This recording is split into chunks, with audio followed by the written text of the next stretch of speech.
हर हर महादेव।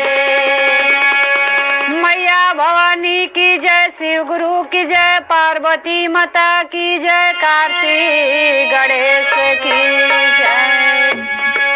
एक बार प्रेम से बोली शंकर भगवान की। हर हर महादेव, हर हर महादेव, हर हर महादेव।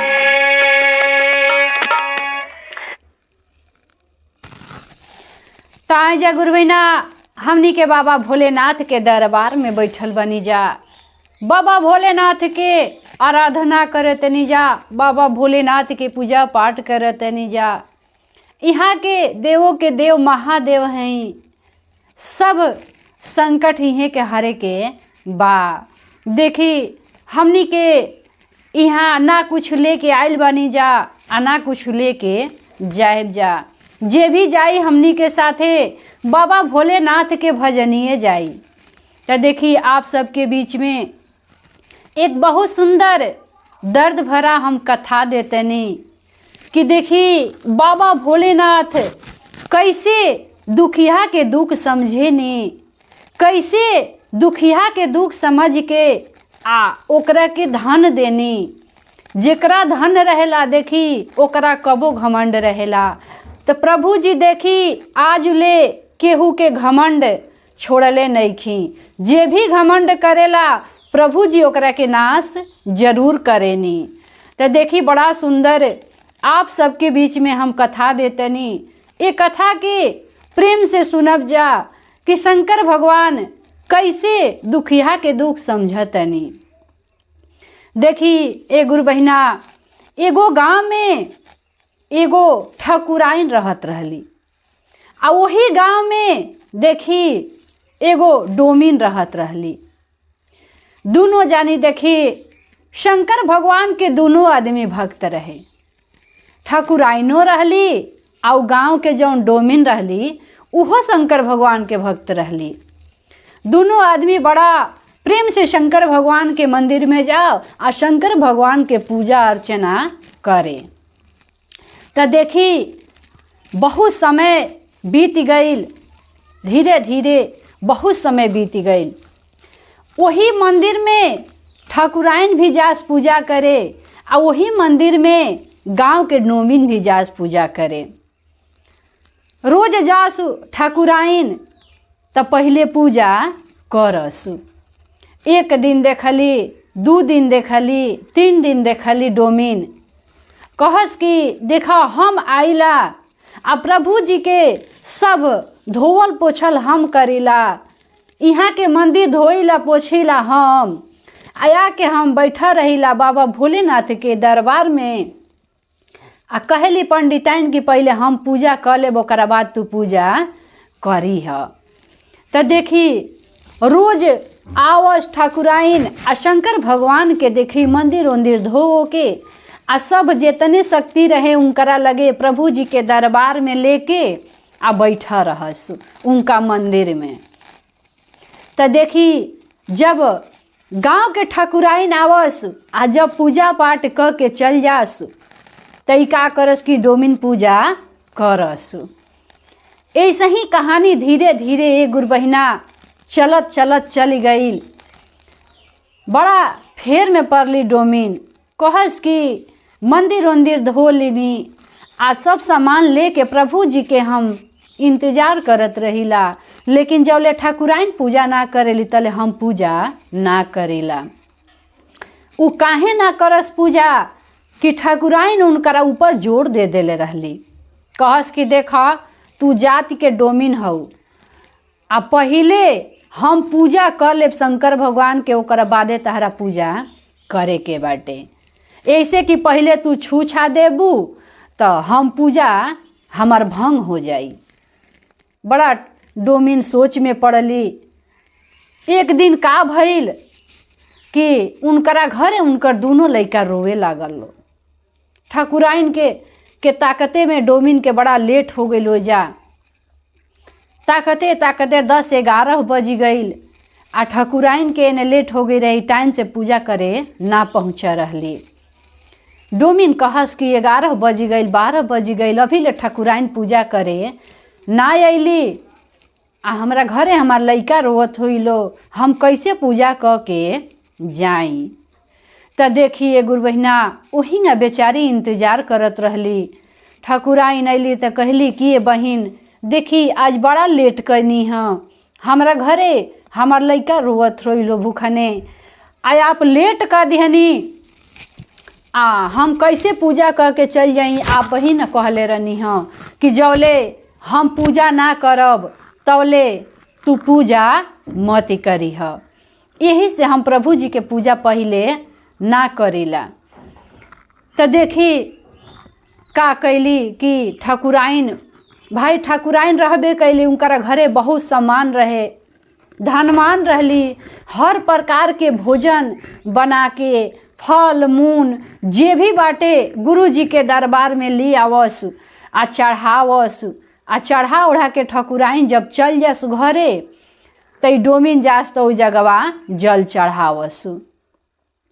त देखी का करस कि गुरु जी के 1 लोटा जल आ भांग धतूर गुरु जी के चढ़ा देस। डोमिन के घरे तक कुछ रहे ना, अपने के बेचारी गरीब दुखिया आदमी रहली। का करस कि जवन भी नेटवाइन जितने शक्ति रहे उतने चढ़ावस, चढ़ा के प्रभु जी के गोड़ लाग के चली आवस। लेकिन एगो काम करस, जब ठाकुराइन सारा प्रसाद चढ़ा के जासु तो का करस कि थोड़ा सा उ जगवा गुरु जी के मंदिर में छोड़ देस।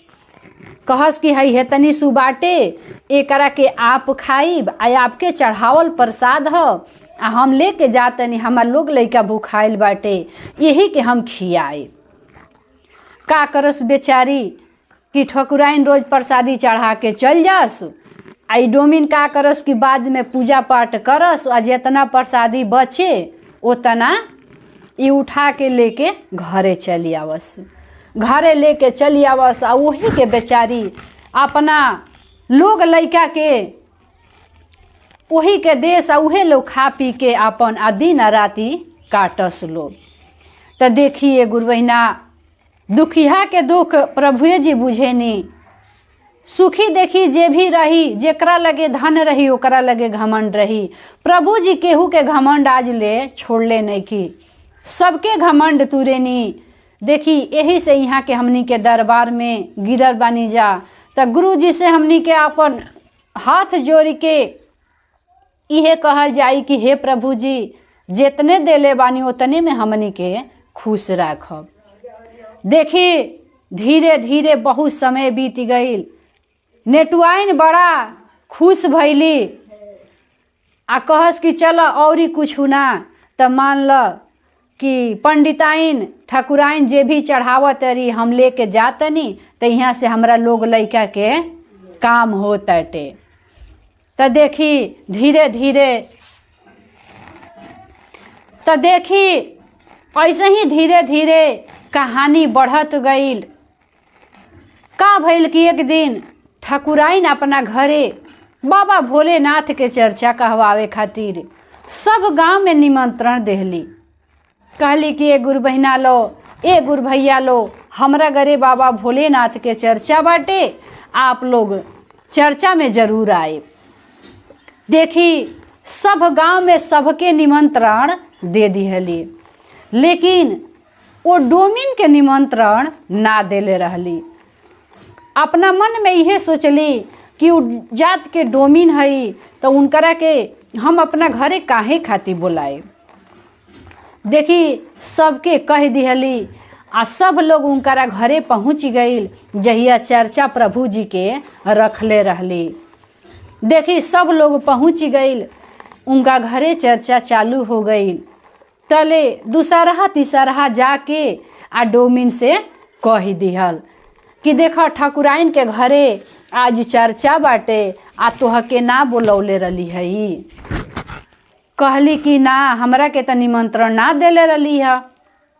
बड़ा सोच में पड़ली बेचारी। कहली कि बताओ आज ठकुराइन के घरे चर्चा बाटे आ हमरा के ना बुलौले रही ह।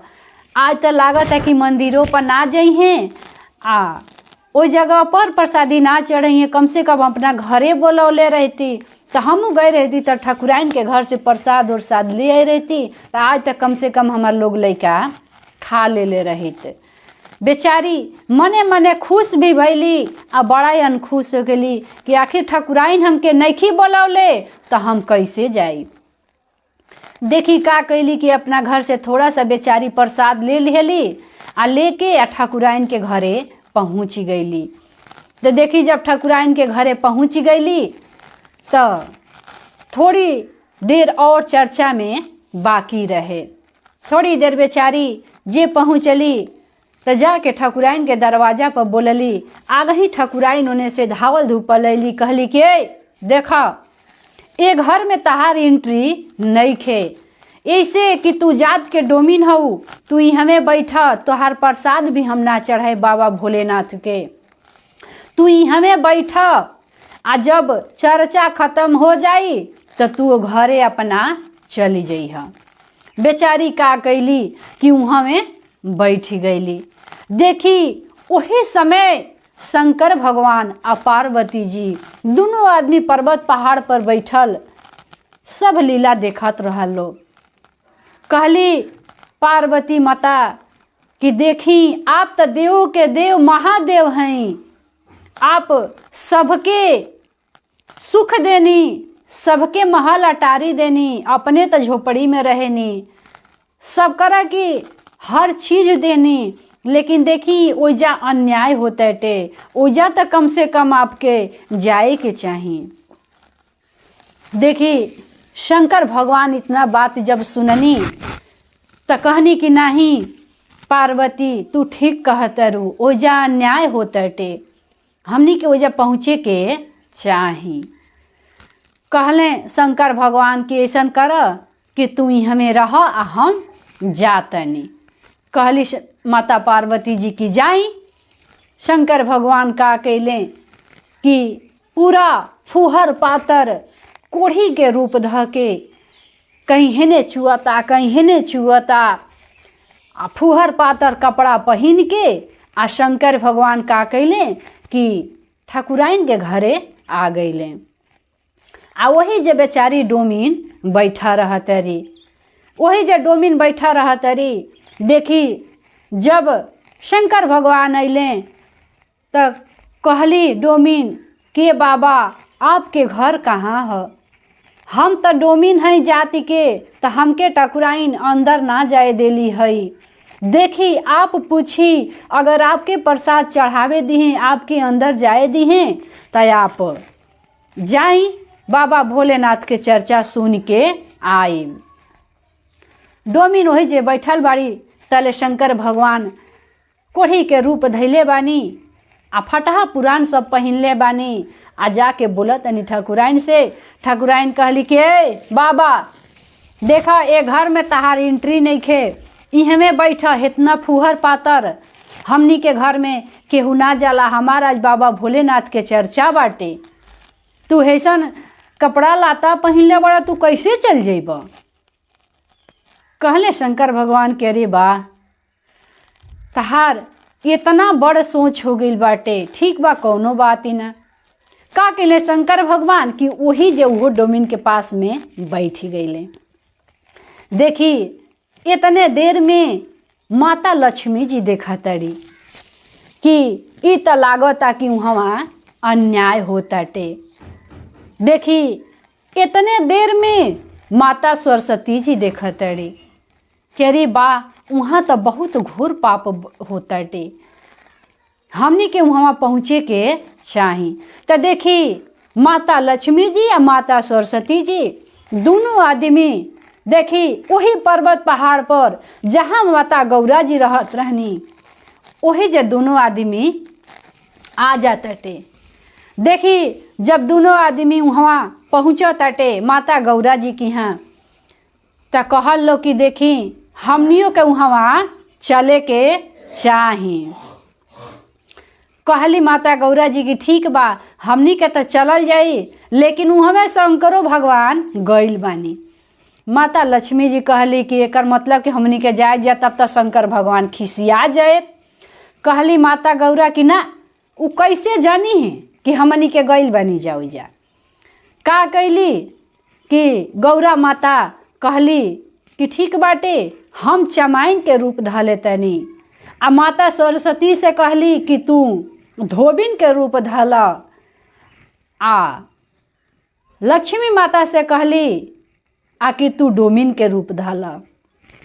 तीनों आदमी देखी रूप ध लिहल, एक आदमी डोमिन के, एक आदमी धोबिन के, आ एक आदमी नेटुआइन के।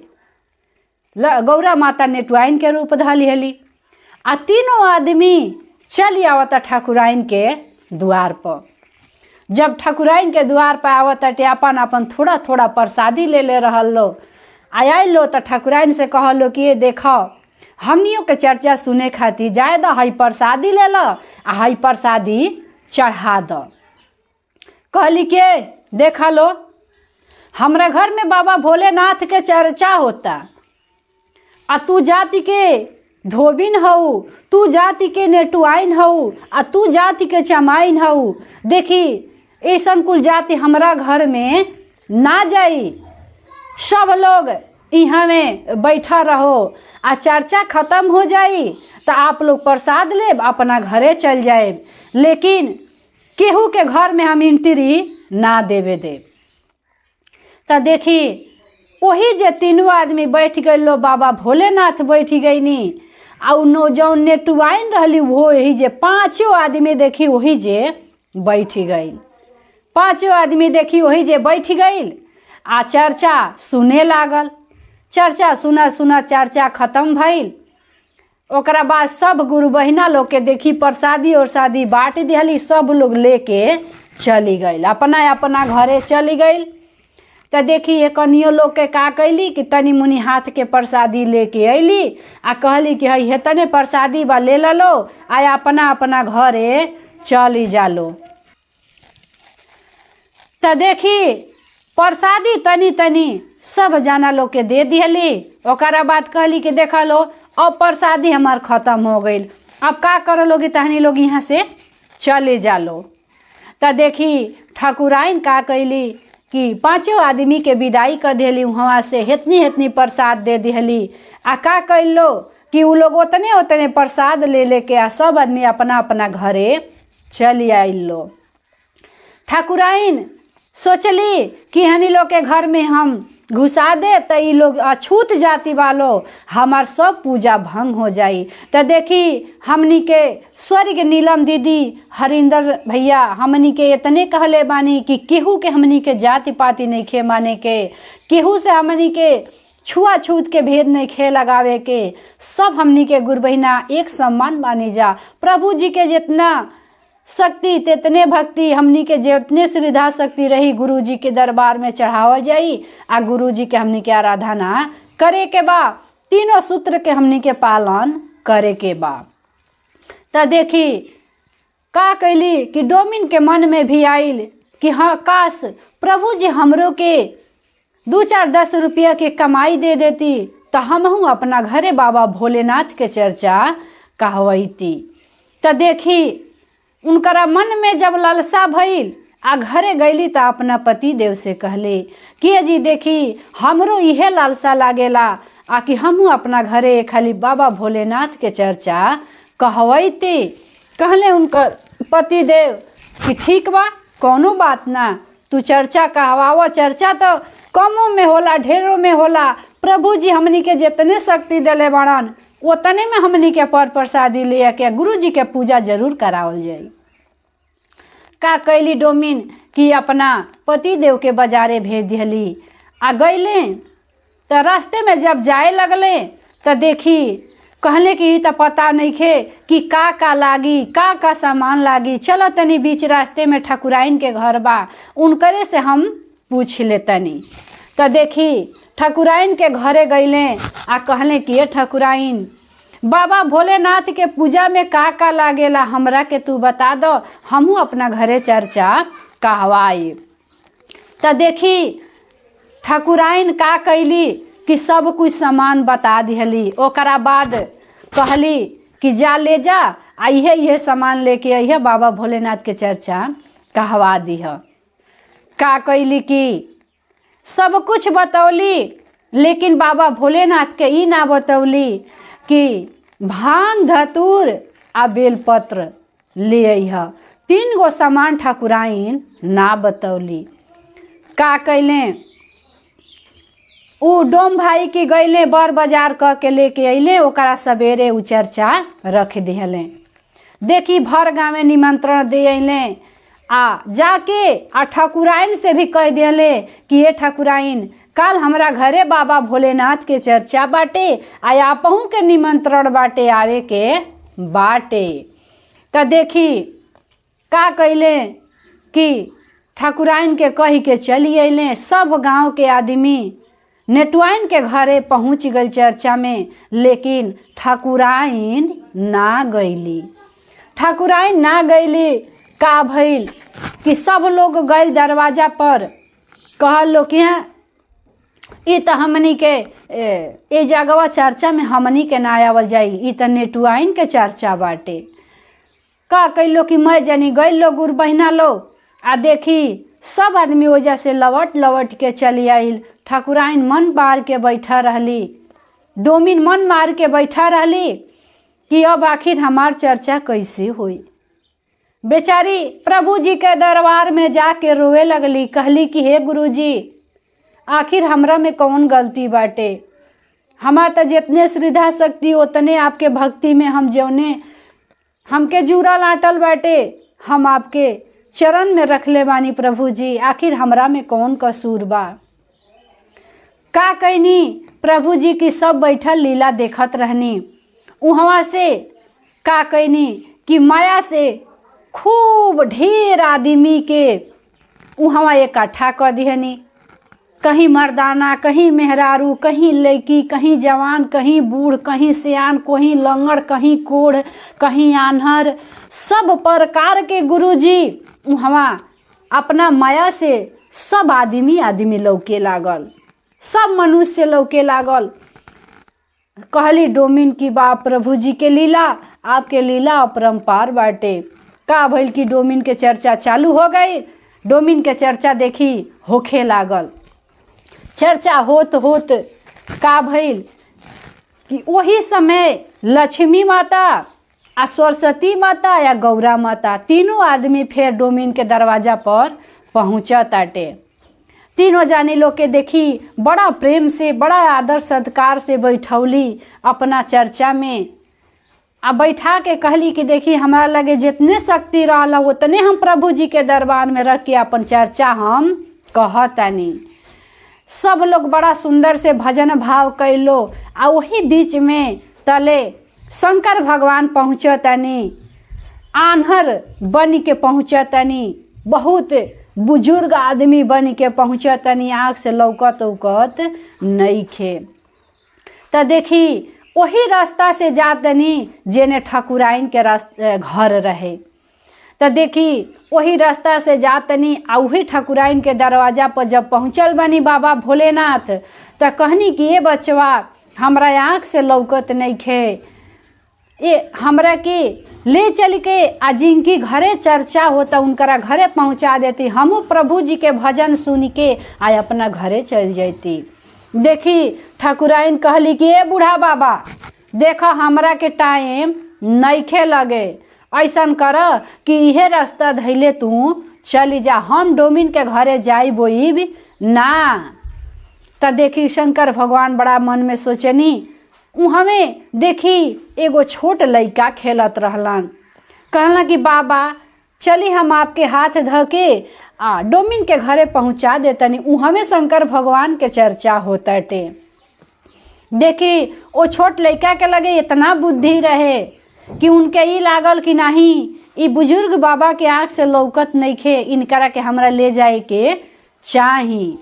तो देखी ले गईले आ वजह से ले जाके आ डोमिन के घरे कइले। शंकर भगवान देखी वहाँ जब पहुँचल बानी, डोमिन देखली तो बड़ा खुश भैली। कहली कि हे बाबा आप भी आयल बानी तो हमार चर्चा धन्य हो जाई। बड़ा प्रेम से बैठौले बाड़ी। सब भजन भाव जब हो गइल बाटे जब आरती देखावे के देखी बेरा भइल बाटे त कहली डोमिन कि ये बाबा हम आरती कैसे देखाई आपके, हम तो जाति के डोमिन हैं। कहले शंकर भगवान कि ना बचवा तू आरती देखाव। देखी डोमिन का कैली कि शंकर भगवान के आरती उरती कैली आ कैला के बाद देखी कहली कि ऐसा कर कि अब हमनी के विदाई कर द। कहले डोमिन की बाबा जितने प्रसादी बा उतने में हमके सबके दे देवे के बा, हमरा लगे का बाटे कि आप सबके हम विदाई करब, हमरा लगे का बा। कहले शंकर भगवान की देखा ऐसन कर कि जवन भी इहवा वस्त्र बिछौले बाड़ू उहे वस्त्र हमरा सिर पर पहना द। देखा हमार फटहा पुरान गमछी बाटे। कहली डोमिन कि धन्य हो बाबा, हम उहे आपके दे देतनी, हमरा लगे उहे एगो कपड़ा वस्त्र बाटे। शंकर भगवान देखी सब परीक्षा लेत रहनी बैठल बैठल।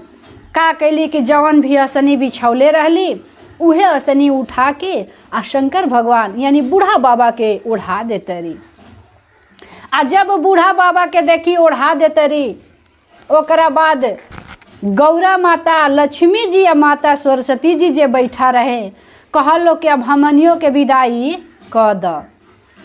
कहली कि देखी जा अब रउआ सबके हम का देवे लायक बानी, हम का दे के विदाई करब, हमरा लगे जौने इहे शक्ति बा पर प्रसाद इहे ले ली जा। बड़ा प्रेम से पर प्रसादी अपना हाथे दिहली, प्रेम से सबके खियबो कैली। माता गौरा जी कहली कि देखा जवन हाथ में तू चूड़ी पहनले बाड़ू उहे हमरा के चूड़ी एगो पहना दो में से निकाल के।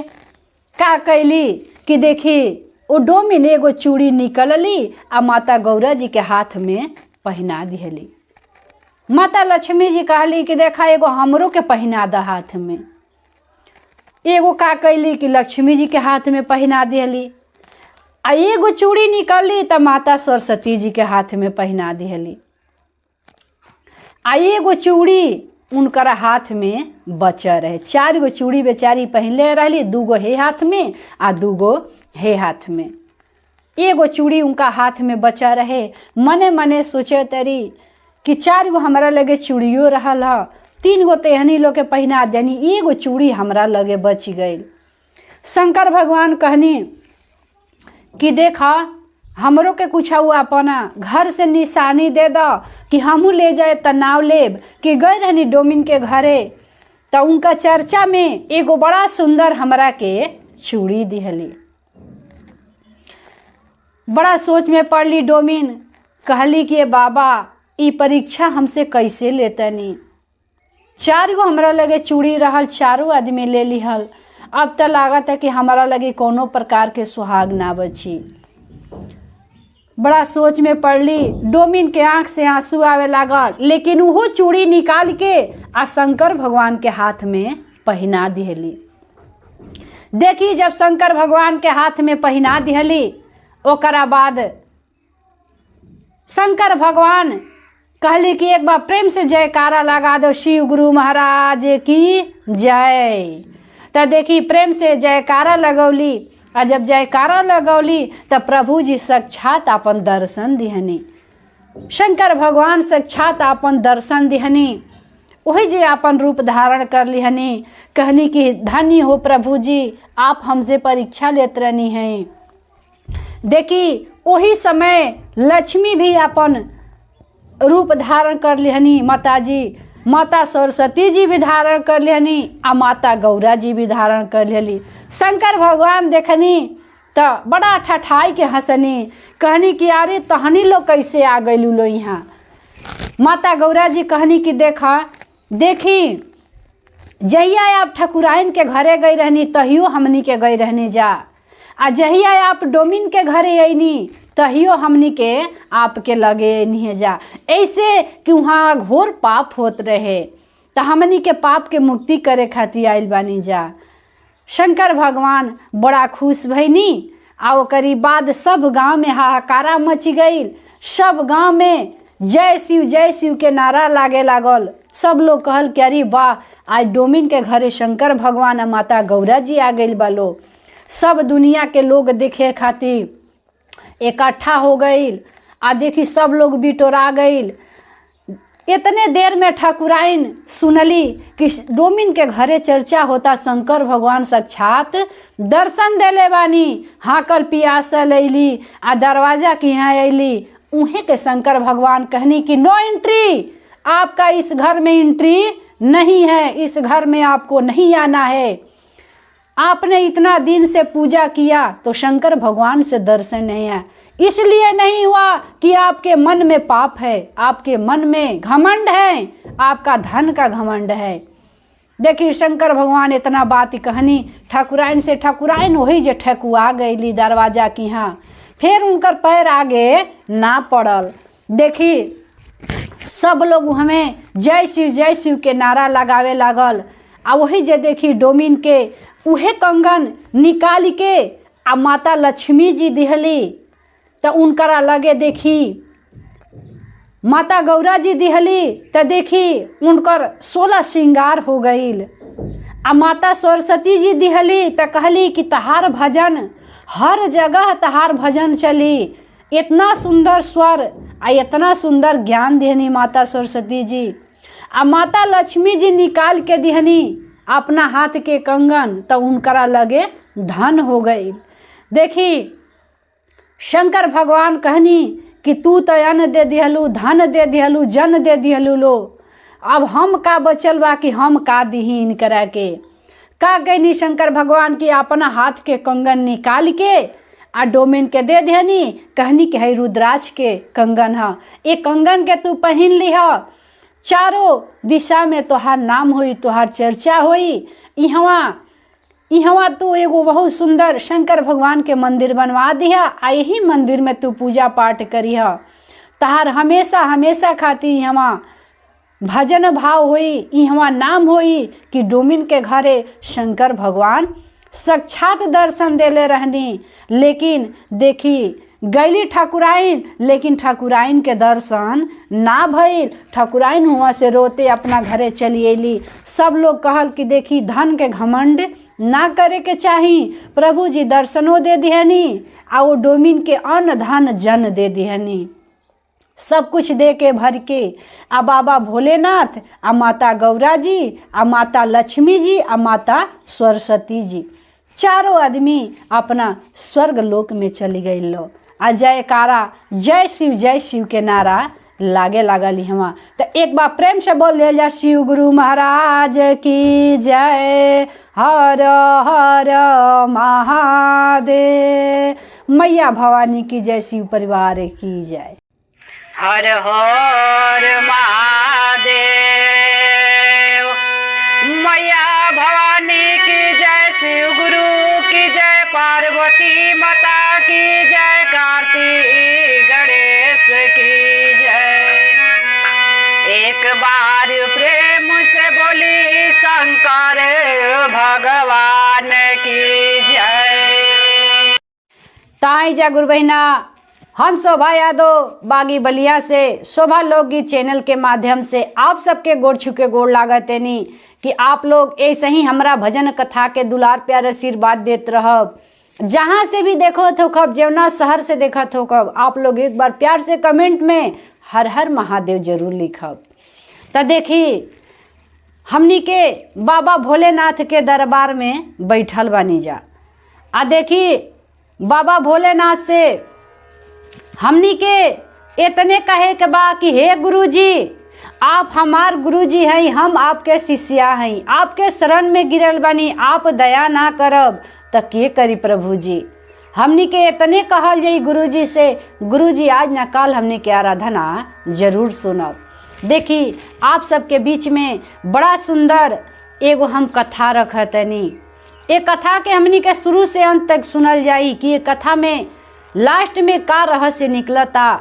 शंकर भगवान आ माता लक्ष्मी जी आ कर्म के कथा बाटे। बड़ा धंधकार कथा बाटे। देखी कि शंकर भगवान कहेलन कि हम धन देनी, लक्ष्मी जी कहेली कि हम धन देनी, आ करम कहलन कि हम धन देनी। देखी शंकर भगवान आ माता पार्वती जी पर्वत पहाड़ पर बैठा रहल लो। आ एगो नदी के किनारे देखी लक्ष्मी आ करम दोनों आदमी बैठा रहल लो। आ एगो गांव में एगो पंडित जी आ एगो पंडिताइन रहत रहल लो। तो देखी पंडित जी के देखी हाथ गोड़ कुछ ना चले, उ कुछ काम कैल ना चाहस। पंडिताइन कहली कि ए जी देखी जाई कहीं से भिक्षा भिखारी कुछ मांग के लेके आए तबे तो घर में बनी। हाई लोग लइका बाड़ो सन दिन भर रोवत सन, एकरी के भोजन कहाँ से दिहल जाई। कहले पंडित जी की ठीक बाटे, हम जा तनी गांव में भिक्षा मांग के लेके आए तो बना ले आए तो तू बनई ह। का कैले पंडित जी कि घर से भिक्षा मांगे चल दिहले। आ कुछ दूर जात जात गईले तो भुला गईले कि हमारा के पंडिताइन का कहली है। आ देखी धीरे धीरे वही नदी के तीरे पंडित जी पहुँच गईले। आ जब पंडित जी नदी के तीरे पहुँच गईले तो देखले कि यही जे करम बैठल बाड़े आ वही जे लक्ष्मी बैठल बाड़ी। कहले पंडित जी कि रोज रोज के पंडिताइन के झगड़ा अब हमरा से सहल नहीं खे जा। ई रोज कहिए कि तू जा गांव में भिक्षा भिखारी मांग लिया, वो हम केतनो मांगतनी, आज ले मंगनी केतनो धन कमैनी, लेकिन आज ले हमके भर पेट भोजनो नहीं खे मिल पावत। आखिर अब हम धन कहाँ से उतना कमाई। पंडित जी खिसिया गईले, खिसिया के कहले कि आज जातनी आ यही नदी में कूद के अपन हम जान दे आ हम आज के बाद फिर घरे ना जाई। जब पंडित जी ओजा पहुँचले आ नदी में कूदे के कैले तले लक्ष्मी जी हाथ धली हली। कहली कि ए पंडित जी, अरे तुहरा कौन चीज के कमी बा, तू काहे नदी में कूद के जान देवे जातड़। पंडित जी सब कहानी बता दिहले। कहले कि दिन भर जाइला 10 दुआरी मांगिला त केहू हेतनी देला, केहू हेतनी देला, केहू उहो ना देला, ठुकुरा देला। आ हमरा के पंडिताइन रोज झगड़ा क के हमर कपार खा जली। ए लक्ष्मी माता, अरे हमरा के अब जाए दिए ही जे हम जाके जान दे के अपन हम कूद के नदी में अपन जान दे देतनी। कहली लक्ष्मी माता कि हाँ तू काहे के जान देब, हम बानी अभी तहरा के धन तो हम दे दे। करम वही जे बैठा रहले कहले कि ठीक बा तू द धन। करम बेर बेर कहस लक्ष्मी से कि हम बढ़ई, आ लक्ष्मी कहस कि हम बढ़ई। लक्ष्मी सोचली कि इनकरा के धन हम देत जाई कि हम बड़ हो जाए, करम छोट हो जाई हैं। आ शंकर भगवान आ पार्वती जी पर्वत पहाड़ पर बैठ के आ देखत रहलो सब तमाशा।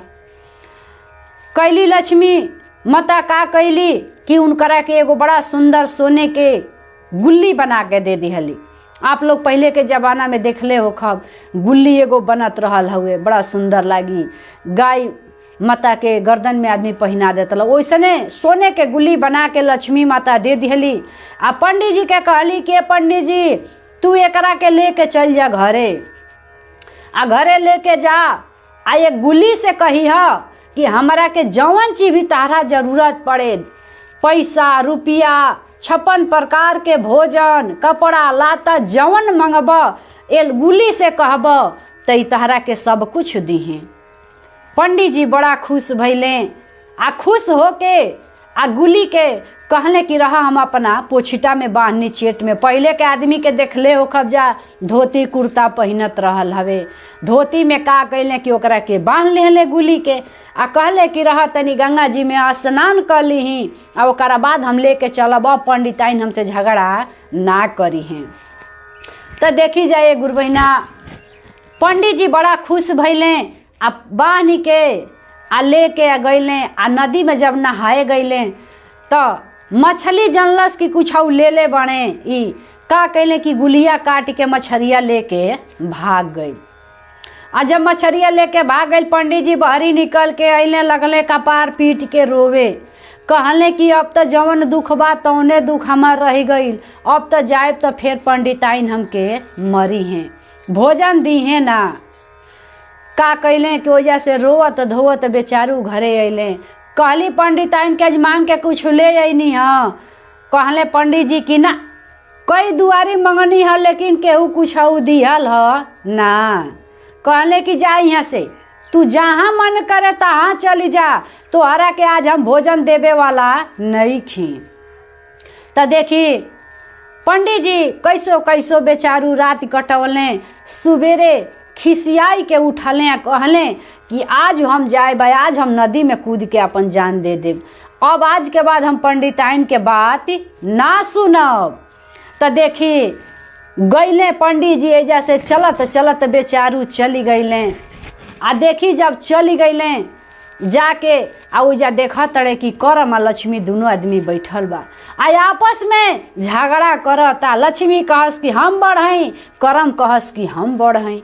आ शंकर भगवान सब लीला देखा तनी दोनों आदमी के। का कैले कि पंडित जी जाके आ नदी में कूदे के कैले, तले लक्ष्मी माता हाथ ध लियली। कहली कि ए पंडित जी, अरे काहे खातिर आज कूदे अइला, फेरू आपन जान काहे खातिर दे तरारे, अपना लोग लइका के भी सोच। अगर जे तू मर जाइब तो तार लोग लइका कहाँ रही। बड़ा समझौली लक्ष्मी माता, लेकिन पंडित जी ना मानस। कहस कि ना लक्ष्मी माता, आज हमारा के छोड़ दी, हम यही नदी में कूद के अपन जान दे देतानी। कहले कि का बात बा।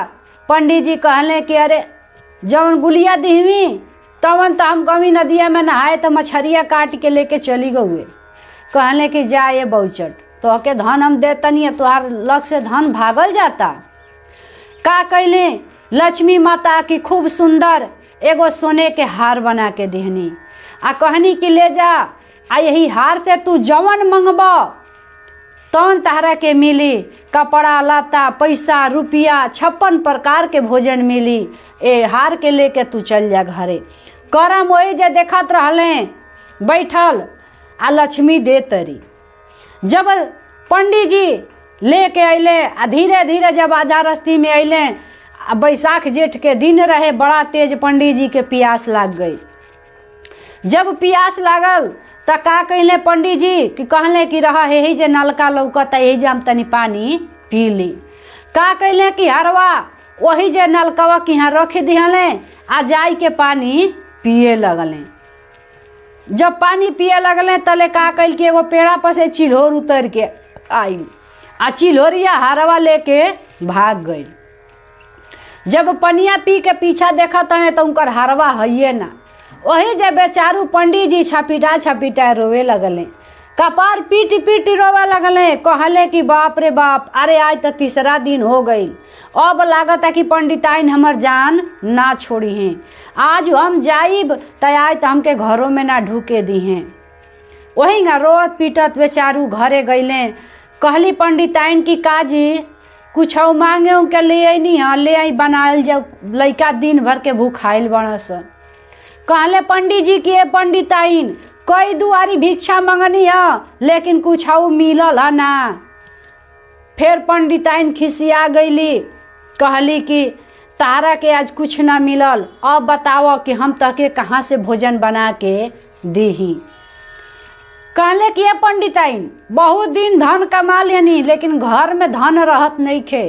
अब हमार जियल बड़ा धिधिकार बा, अब हम ये धरती पर जी ना सकीला, हम अपन जान तेज के मर जाए।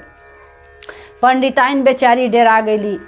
लेकिन सुबेरे तीसरा दिन पंडित जी घर से खिसिया के झगड़ा करके चली गईले। आ चली गईले आ कहले कि आज ऐसने हम समय पर जाए कि ओजा लक्ष्मी माता ना हुई हन, न तो आजू हमरा के मरे ना दिहन। हम जात नहीं, तीसरा दिन हम नदी में अपन जान दे के आ हम मर जाए। लेकिन अब हम पंडिताइन के बात ना सुनब। का कैले कि जब गईले आ जे नदी में कूदे के कैले तले लक्ष्मी माता हाथ ध लेली। कहली कि हो पंडित जी, अरे आज काहे मरे खातिर आ गईल। कहले पंडित जी की का कही है लक्ष्मी माता, अरे जौन हारवा देवी तवन तो चिल्होरिया लेके भाग गए, कलिया पर धई के पानी पियत रहवी। तो बड़ा सोच में पड़ली लक्ष्मी माता। कहली कि लागत है कि अब कर्म बड़ हो जाइए, अब हम इतना धन दे के देखनी सब इनका लग से भगते बा, आ करम जले जाय के सटिहे ना तले इनका लगे धन होई ना।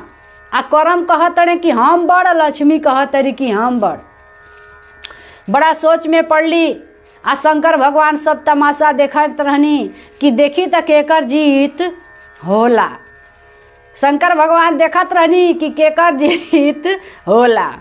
त देखी जब लक्ष्मी माता मैं से हार गेली त कहली कि ल एगो हम तारा के सोने के प्रात देतनी, आ ये प्रात के ले जइह, आ ले जाके जौन चीज भी ये प्रात से कहब त तहरा के सब कुछ मिली।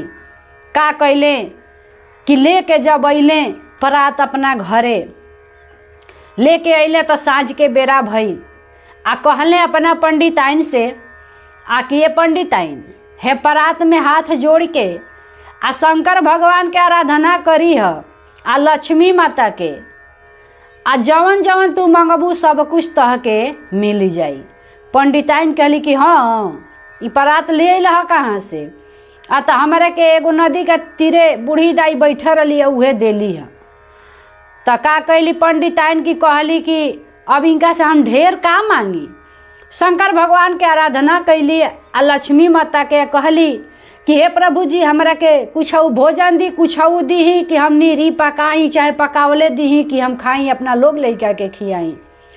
का कैली कि कुछ बे पकावल तनी मुनी दाल, तनी आटा, तनी चाउर आ कुछ बनावल भोजन तनी प्रात में भर गए। जितने मंगली उतने उतने भर गए। कहली कि ठीके हो गई, कुछ बे बनावलो मिल गई, कुछ बनावलो मिल गई। का कहली कि पंडिताइन बड़ा खुश भैली आ कहली कि ठीक बा ये प्रात के हमनी के अस्थिर से रख दिहल जा। धीरे धीरे पंडित जी के तनी घर में विकास होखे लागल, धन होखे लागल। उनकरा मन में ऐसन बुद्धि आइल आ कि हमनी के कहियो अपना घरे बाबा भोलेनाथ के चर्चा कहवावल जा। कहले पंडिताइन कि पंडित जी कहले कि पंडिताइन हमनी के अपना घरे शिव गुरु के चर्चा कहवावल जा। कहली पंडिताइन के ठीके बा, कहवा दिहल जा। सब सामग्री ले आइलो, सब सामान जुटिया दिहल लो आ अपना घरे शंकर भगवान के चर्चा कहवावे लागल लो। आ तले वही में से गुरु बहिना केहू आइल तो उ सुनले रहे आ कि नहीं उनकरा घरे कौन ऐसा प्रात बस सुना के आ वही में पंडिताइन जौन मांगेली उहे मिलेला। ई का कैली कि वही प्रात शंकर भगवान के लगे रख दिहली आ कहली कि हे प्रभु जी हमरा लगे उतना पैसा रुपया धन दौलत नहीं खे कि हम रवा के का प्रसादी ले आई चढ़ावे के। जौन भी प्रसाद लागत हो कि हमरा के यही में दे दी, हम यही जे भोग लगा देतनी। शंकर भगवान जौन भी में मेवा मिश्री बादाम सब कुछ वही में दे दिहनी आ वही में पंडिताइन भोग लगा के शंकर भगवान के रख दिहली। आ पूजा पाठ होखे लागल आ तले कोनो गुरु बहिना के नजर पड़ गई। देखी आ बस का कैली गुरु बहिना के चोरा के परतवा लेके अपना घरे भाग गईली। अब पंडिताइन फिर खैला खैला बेगर पंडिताइन मरे लागल। अब पूछू हम लोग के लगे कौनो साधन ना रहे, कौनो व्यवस्था ना रहे। लास्ट में हार पाछी गई लो। करम कहले आकि लक्ष्मी तू केतनो धन देबू लेकिन जवले हम सटबी ना तले उनकरा लगे धन होई ना। कहली लक्ष्मी जी की लागत है कि अब करम बड़ हुई हैं, अब हमरा के छोट हो खही के परी। ऐसे कि हम 56 प्रकार के देबे करी, सब धन दौलत देबे करी, आई सटिहे ना तो सब इनकरा लग से भागते बावे।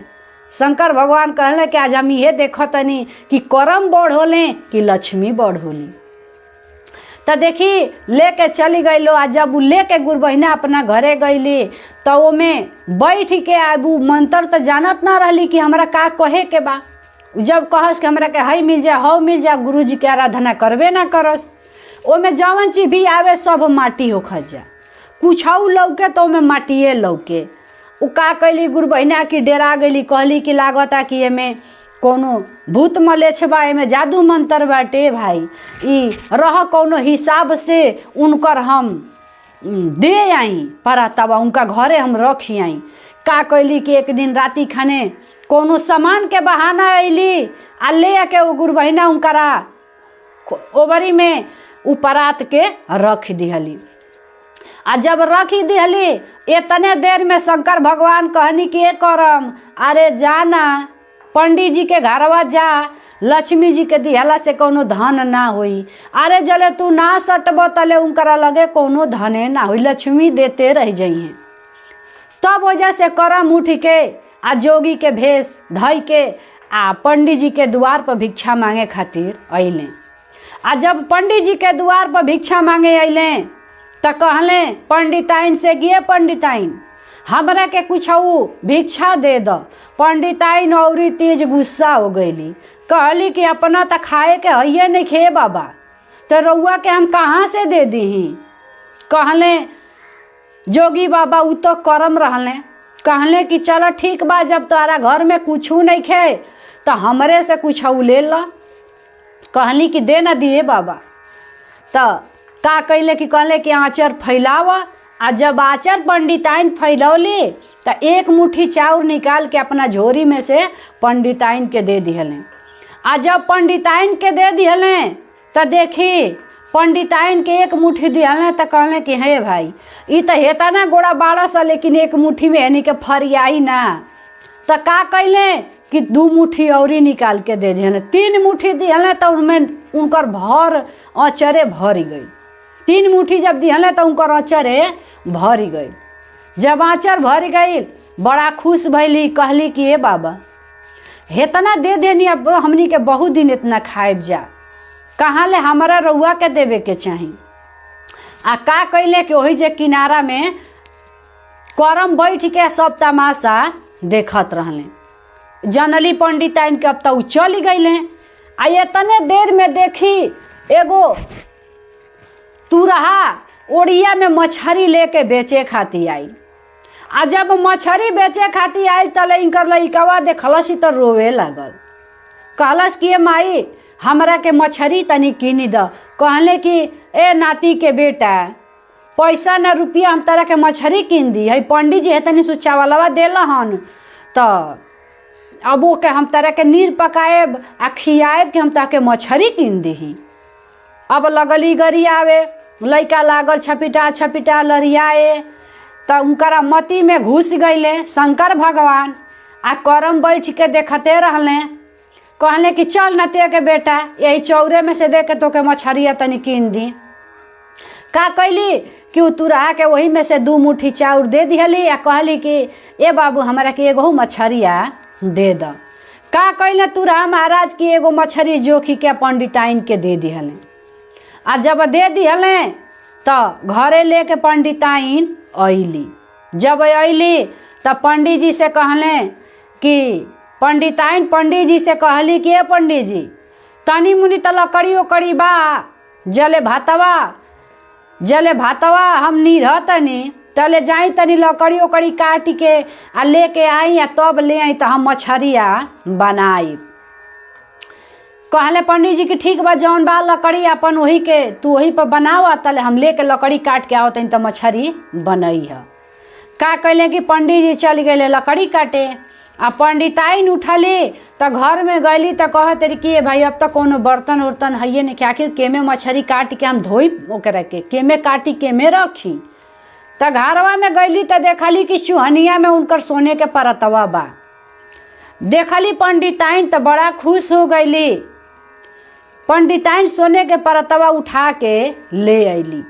आ ले आई के आ वही जे पहसुल रखली है मछरिया के, अब कहली कि रह भातवा नीर दी। भात जब 2 मुट्ठी चावल नीरली तो 4 उनकर बटुला भात हो गई। आ भात जब बना के तैयार के रख दिहली तो देखी मछली के काटे चल लिया बनावे। तब बीचे में से जब मछली काटत रही तो वही पेट में उनकर गुलिया सोने के मिल गई। कहले कि आही हो रामावा, अरे हमार पंडित जी सही के कहत रहे हैं कि सोना के गुली हम पौनी है, लेकिन मछरिया काट के लेके चली गई है। देखा हमारा सोना के गुलिया मिली गई। देखली तो बड़ा खुश भैली पंडिताइन के हमारा सोना के गुलियो मिल गई, परतो मिल गई। अब वो कहाँ ले मछली बनाई है, कहाँ ले मछली भात खाई हैं। परतवा या गुलिया ले के दुअरिया पर बैठ के आ पंडित जी के देखा तरी राह कि कब पंडित जी आवस के उनकरा के हम देखाई। आ जब दुअरिया में बैठल बड़ी तले तने में पहुँचल बने पंडित जी बगीचवा में। आ जाय के आ वही पेड़वा के डलिया पर चढ़ के एगो डाँढ़ काटत रहले। तले उनकर नजर पड़ गई डढ़िया के एगो खोड़िला बन रहे। पहले के देखले ओखब जा बड़े बड़े पेड़ में खोड़िला बन जात रहल ह। वही में ले जाके चिल्होरिया उनकर हारवा गिरौले रहे। उ हारवा देखले तो पंडित जी खुश हो गए। कहले कि ओह आज हमार चिल्होर जौन हार लेके भागो रहली तो हारवा हमार मिल गई, ले चलो तनी हम पंडिताइन के देखाई भी। आ देखी वजह से लकड़ी काट के लेके आ पंडित जी धावल धूपल हारवा लेके आवत रे कि अब हमार पंडिताइन ना गरी हैं बोली हैं, अब हम लेके चली आज हम देखाई। तो देखी जब लेके अले तो पंडिताइन आपन देखावत रही कि देखी ना मछरिया के कटनी है तो सोनमा के गुलिया मिल गई है।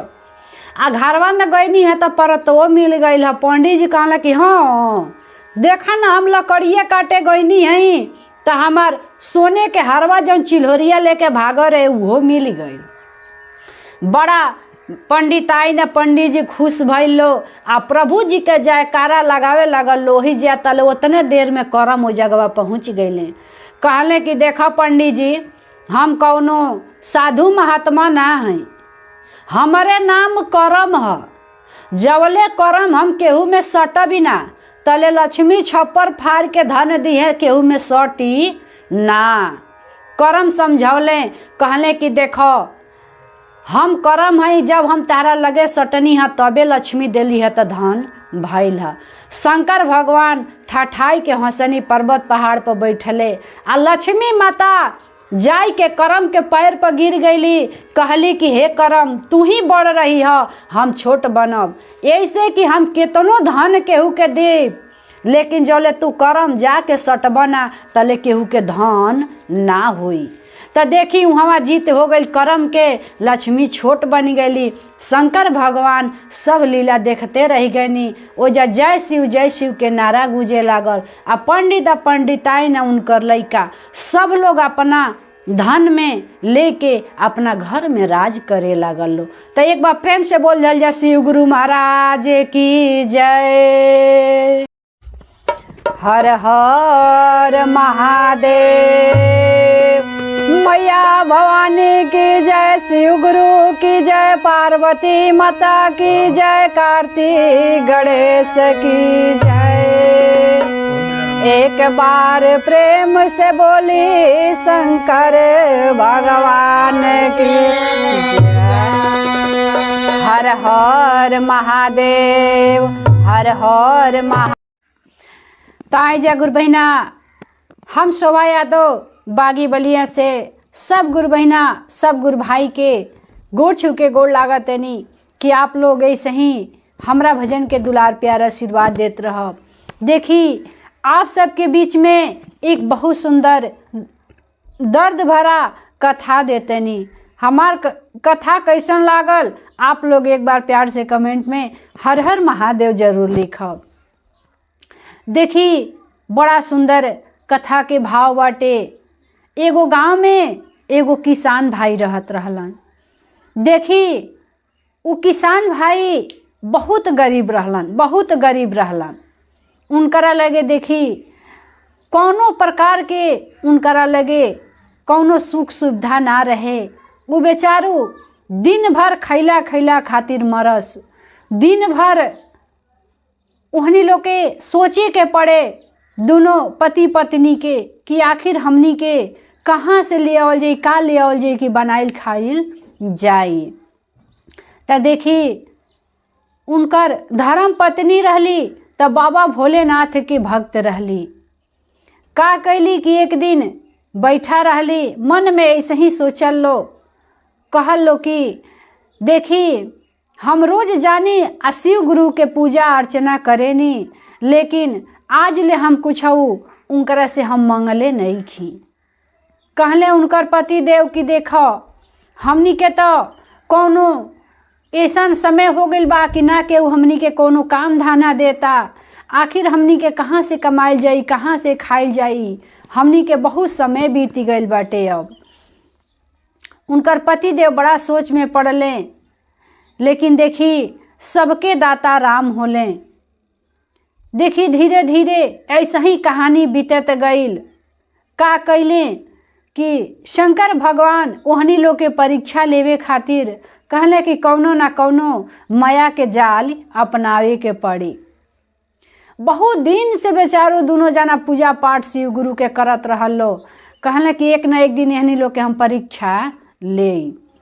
तो देखी का भइल कि उनकरा गांव में शंकर भगवान बूढ़ के भेष बना लेहनी आ फटहा पुरान कपड़ा पहन लेहनी आ देखी 2 जोड़ी बैल ले लेहनी। अपना नंद जी के 2 जोड़ी ले लेहनी। सबकरा नजर में देखे कि नहीं तो बैले न हलो, लेकिन उ तो बाबा भोलेनाथ के नंद जी रहल लो। दोनों जना ले देखी वही गांव में चली गई लो जना गांव में किसान भाई रहत रहले।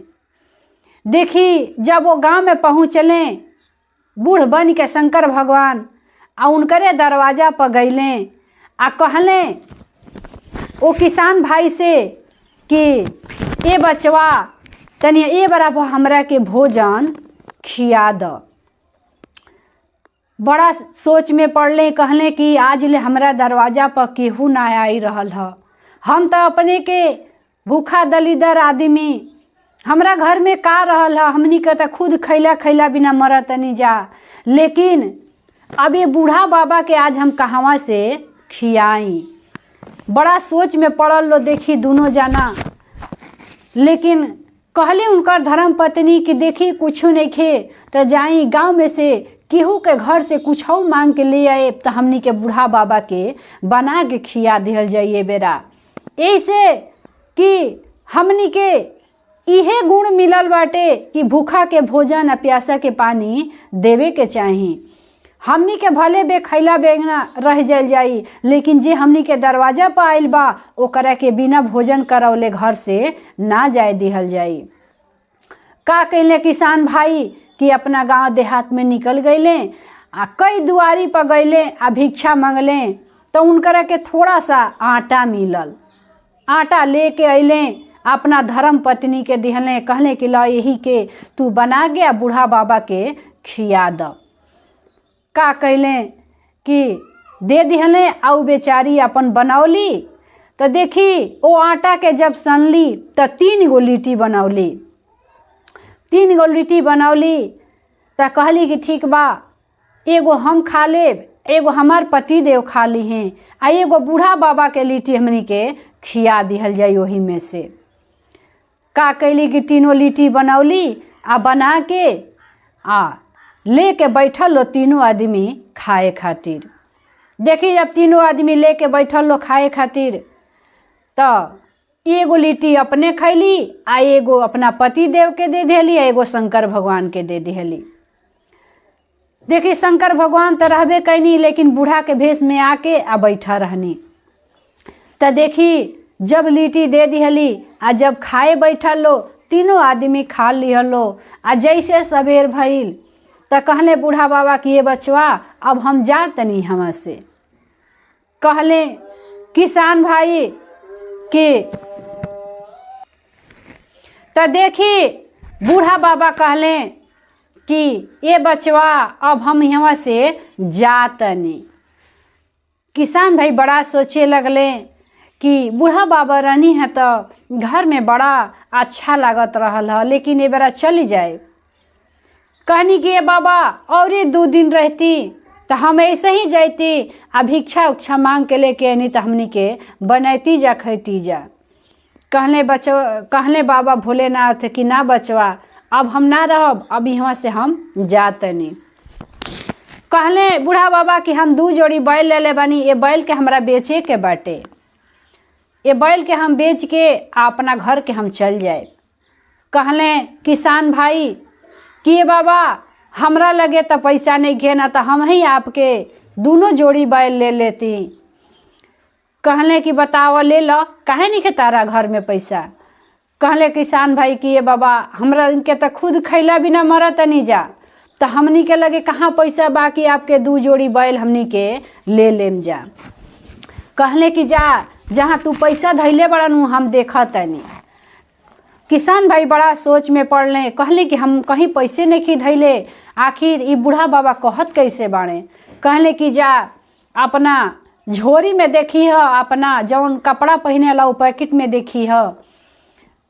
कहले बाबा भोलेनाथ किसान भाई गईले आ सही जाके देखले, अपना पैकेट में हाथ लगौले तो ओमे 200 रुपया रहे, बस 200 रुपया रहे। कहले कि बाबा है तो हमरा लगे 200 रुपया बाटे। तो देखी 200 रुपया ले आके आ बूढ़ा बाबा के दे दिहले। आ जब बूढ़ा बाबा के दे दिहले तो देखी बूढ़ा बाबा 200 रुपया ले लेनी आ दोनों जोड़ी बैल दे के आ चली गईनी किसान भाई के। देखी किसान भाई के दे के जब चल गईनी तो किसान भाई बड़ा खुश भइले। कहले कि कुछ ना तो यही से हमनी के केहू के खेती गृहस्थी जोतब जा तो हमनी के 2-4 पैसों मिली आ हमनी के भर पेट भोजनों मिली। तो देखी शंकर भगवान तो रहनी अपना नंद जी के दे के आ वहाँ से चली गईनी। जब चली गईनी तो का कैली इनकर धर्म पत्नी कि सुबेरे सुबेरे दोनों जना लेके आ गाँव में चली गई लो। दोनों जना गांव में लेके चली गई लो। आ जब लेके गई लो तो सबकरा आदमी से पूछे लागल लो कि केहू के खेत जोतवावे के बा तो बताई जा। हमनी के 2 जोड़ी बैल बाटी, यही से हमनी के जोती देव जा आप सबके खेत। आ हमनी के एक दिन के मजूरी 200 रुपया बाटे आ हमनी के भर पेट भोजन दे देव जा दोनों आदमी के। तो देखी केहू जोतवावे खातिर तैयार ना होखल। पहला दिन लेके बेचारू फिर घरे चली आइलो। लेके चली आइलो ओकरा बाद निराश हो गईली। कहली कि हे प्रभु जी अब का होई। फिर दूसरो दिने ले गईलो तो यही गति से लौटा के लेके चली आइलो। केहू खेत ओहनी लो से जोतवावल ना। तीसरा दिने कहनी कि लागत है कि ई तो खैले बिना दोनों जना मर जाइलो। ऐसे कि हमार शिष्य हलो, एहनी लो के हमनी के फर्ज बनी हमार कुछ करे के चाही। शंकर भगवान देखी तीसरा दिने ऐनी आ जाके आ 2-4 गो जहाँ खेत रहे परती मैदान रहे वही जे बैठ गईनी। आ 2-3 आदमी अपना माया के जाल से वही जे बैठा दिहनी। 2-4 आदमी देखी लौके लागल। वही रास्ता पड़े किसान भाई आ उनकर पत्नी दोनों जना जात रहल लो, दोनों बैल लेके। कहले कि हेने आवलो, कहाँ जात रहो। आ तो देखी जाना जेही के खेत जोतवावे के होई उ हमनी के से कही हमनी के एक दिन के मजूरी 200 रुपया बाटे आ हमनी के खेत के जोती देव जा, हमनी के 200 रुपया चाहिए, ऐसे अधिका कुछ ना चाही। तले सब जना बैठा रहलो। कहलो कि हेने आवा हमरो हो जगह बा तनी जोती दीहा। तले एक जना औरी बोलावे लगलन। तले एक जना औरी बोलावे लगलन। देखी दोनों तीनों आदमी सब आदमी वहनी लोग के बोलावे लागल पारा पारी। कहलो कि आज के दिन बढ़िया बाटे। हमनी के देखी एक दिन एक आदमी के जोती देव जा खेत, हमनी के 200 रुपया मजूरी दे दिहलो। तो देखी एक दिन आइलो जब घर से दोनों जना लेके तो अपन उनकर खेत जोती दिहल लो। आ जोती के तो देखी का कैली कि एगो कटोरी में तेल गरम कैली आ तेल गरम करके आ दोनों बैल लोग के खूब बढ़िया से मालिश करे लगली। देखी खूब बढ़िया से जब मालिश करे लगली ओकरा बाद मालिश ओलिश करके बेचारू दोनों जना लोग के अपन आराम करे के दे दिहली। देखी जब सबेर भइल तो फिर किसान भाई आ किसान दोनों जानी उनकर पत्नी फिर लेके आ गांव के ओर चल दिहल लो। का कैली उनकर धर्म पत्नी की 1 लोटा जल लिहली आ वही में भांग आ धतूर डालली आ डाल के आ लेके अली आ दोनों बैल लोग के पैर पर गिरा के गोड़ लगली आ कहली कि तहनी लोग हमार बेटा सम्मान बाड़ा लो। ऐसे कि तहनी लोग दिन भर खटा तड़ा लो, तहनी लोग के पैर दर्द करे लागत होई। हम महतारी होके आ तहनी लोग के इतना ना सेवा कर सकीला। देखी ओ बैल लोग के पूजा करस, ओकरा बाद लेके जासु आ ले जास आ दिन भर खेती में काम करस लो तो 200 रुपया उन्हीं लोग के मजूरी मिले। आ 200 रुपया जब मजूरी मिले तो 100 रुपया ले आवस लो तो उतने में खा लेस लो आ 100 रुपया रख देस लो। कहस लो कि देखी ई हमनी के लोग लइका हुई हैं तो उनकरा खातिर ही काम करी। तो देखी धीरे धीरे ऐसे ही कहानी चलत गईल। अब धीरे धीरे ओहनी लोग के समय ढलत गईल, ओहन लोग के बुढ़ापा होखे लागल आ बैल दोनों जना रहल लो तो सेम के सेम वैसे ही रहल लो। तो देखी प्रभु जी कहनी कि अगर ई बैल के इतना सेवा करत आलो तो इहनी लोग के तन से कौनो लोग लइका होई तो कितना ओकरा के सेवा करी लो, कितना इज्जत सम्मान दिलो, आखिर ई धन बटोरी के केकरा खातिर रखत आलो, इतना मेहनत मजूरी करत आलो। कहले शंकर भगवान की इनकरा नसीब में कौनो औलाद नहीं खे लिखले तो आखिर इनकरा के हम औलाद दी तो कहाँ से दीही। बड़ा देखी समय बीत गईल, ओकरा बाद धीरे धीरे ओहनी लोग के बुढ़ापा हो गईल, बहुत समय बीत गईल, पैसा वही इकट्ठा क के धैले रहल लो। देखी एक दिन ऐसन भइल कि दोनों प्राणी बैठ के आपस में बात करत रहल लो। कहल लो कि देखी अब तो हमनी के बुढ़ापा हो गईल, हमनी के जिंदगी अब बीत जाई, अब हमनी के मरे के किनारा आ गईल बाटे। आई दोनों जना बैल बालो अगर हमनी के केहू के दे भी देव जा, केहू के हाथे बेच देव जा तो पता ना केहू के गति से रखी कि का करी। एहनी लोग के इतना सेवा सत्कार करी कि ना करी, इन लोग से दिन भर काम कराई आ ले आके द्वार पर चुपचाप बांध दीही। बड़ा सोच में पड़ली किसान भाई के धर्म पत्नी। देखी यही से कहाला कि केहू के अगर दिल से आपन माना तो ऊ आपन जरूर बन जाला। देखी शंकर भगवान बैठले बैठले सब लीला देखत रहनी। धीरे धीरे समय बीत गईल। एक दिन बैठ के ऐसे ही आपस में सोचत रहल लो। कहल लो कि अब हमनी के तो जिंदगी लाग जाई, लेकिन हमनी के बैल लोग के बड़ा गजन होई। आखिर इहनी लोग के केहू के हाथे बेच देव जा तो कैसे केहू राखी कि का करी, हमनी के जीव छटपटाते रही। कहनी की बा शंकर भगवान कहनी की बाहरे भक्त, इतना आपके प्रेम हो गईल, इतना आपके लगाव हो गईल ये 2 जोड़ी बैल से। कहनी कि ठीक बाटे, एकरा के तो कौनो समाधान करही के पड़ी। देखी एक दिन का कहनी कि शंकर भगवान ऐनी आ कहनी किसान भाई के घरे ऐनी। किसान भाई से कहनी कि खूब बढ़िया से ऐनी नया वया कपड़ा पहन के। कहनी कि ये किसान भाई ऐसन करो कि अपन दोनों जोड़ी बैल हमरा के बेच द। किसान भाई रोवे लगले, कहले कि आखिर हम दीही तो कैसे दीही, आप ले जाए तो दिन भर मेहनत मजूरी कराएब आ ले आके इन लोग के द्वार पर बांध देब। हमार धर्म पत्नी इन लोग के बहुत सेवा करेली। कहले बूढ़ा बाबा उतर रहले शंकर भगवान। कहले कि का करेली तहार धर्म पत्नी? आ तो देखी रोज मालिश करेली इन लोग के पैर के, सुबेरे सुबेरे पूजा पाठ इन लोग के करेली। आ ओकरा बाद हमनी के ले जाने जा इन लोग के खेती में आ खेती बाड़ी कर के लेके आवे नहीं जा तो 200 रुपया हमनी के मजूरी बा, 100 रुपया हमनी के धर देनी जा कि हमरा लोग लइका के हमरा आगे के औलाद के काम करी आ 100 रुपया में हमनी के दोनों प्राणी खा लेनी जा। कहले बूढ़ा बाबा कि तहारा तो आज ले कौनो लोगे लइका ना भइल तो आखिर ई धान केकरा खातिर रखेलो?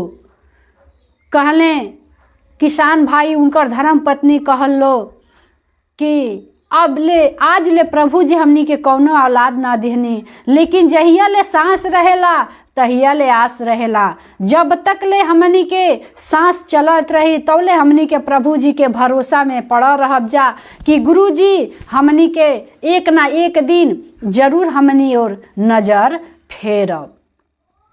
देखी इतना बात जब कहले किसान भाई, शंकर भगवान के आंख से आंसू झलके लागल। वही जे कहले कि ठीक बाटे, ऐसन कर आ कि तू जा आ भांग या धतूर आ बेलपत्र तोड़ के ले आव। देखी बूढ़ा बाबा कहले किसान भाई गईले आ लेके तूर के आयले। तूर के लेके अइले त का कैले कि उनकरा धर्म पत्नी से कहले कि ठीक बा, तू जैसे एहनी लोग के पूजा करेलू वैसे तू पूजा करी है। का कैली उनकर धर्म पत्नी कि देखी एक लोटा जल लिहली, ओमे भांग धतूर डली, बेलपत्र डलली आ दोनों बैल के चारों पैर पे गिरा गिरा के आ प्रणाम कैली आ कहली कि आज के बाद देखी ऐसे ही अपना धर्म पत्नी से करवाएब। ऐसे कि अब हमनी के समय बा ना, हमनी के समय थक गइल बा, लेकिन एहनी लोग के सेवा में कोनो कमी मत करब। ऐसे कि हमनी के मरियो जाता हमनी के आत्मा एहनी लोग खातिर भटकत रही। शंकर भगवान के आंख से आंसू झलकत रहे। कहले कि इतना एहनी लोग के प्रेम हो गई इनकनी लोग से। कहले कि ऐसन शिष्य अभी आज ले हम कभी ना देखले रहनी हैं। त देखी वही जे कहले शंकर भगवान की बेलपत्र उठावा। देखी बेलपत्र केहू के भी अगर दुख तकलीफ होगी, अगर शिवलिंग पर चढ़ा के और बेलपत्र के अगर शिव गुरु के विश्वास करके अगर पीही तो ओके जरूर ना जरूर ओकर कष्ट मुक्त हो जाई। देखी का कैले शंकर भगवान कहले कि हे बेलपत्र उठा के आ लेके जा आ एकरा के पीस के आ ले आके पी लीह। त देखी उहे बेलपत्र लेके आ गईले। उनकर गईली धर्म पत्नी आ पीस के लेके अइली। आ जब पीस के लेके अइली त कहली कि ऐसन कर कि हमें तुए के पी लो। जब पी लिहली त देखी उनकर गर्भ रह गई। वो समय में उनकर गर्भ रह गई।